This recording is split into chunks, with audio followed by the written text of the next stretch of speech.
Alors, dans ce jeu, il y a deux actions avantageuses qu'il faut savoir.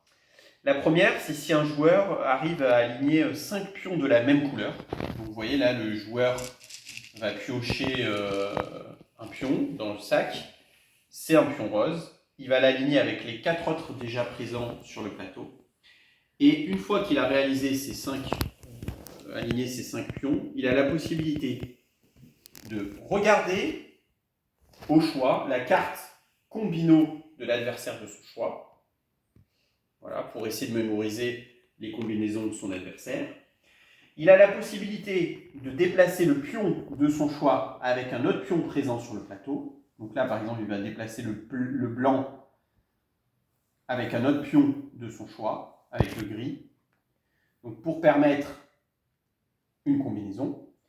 Ou sinon, il a la possibilité de supprimer une combinaison qu'un adversaire a réalisée.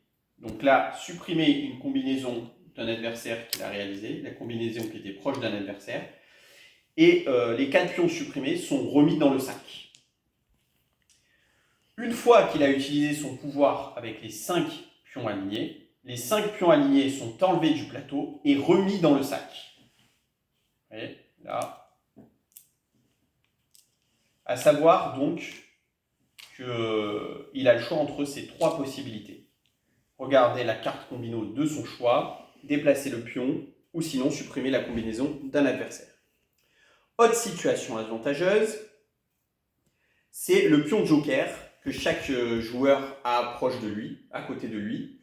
Ce pion joker permet, une fois qu'il est joué, de remplacer les 4 pions visibles sur le côté du plateau de jeu avec 4 autres pions pris de manière aléatoire dans le sac.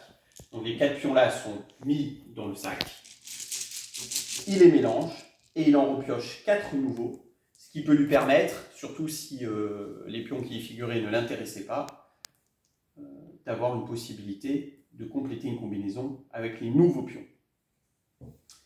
Merci.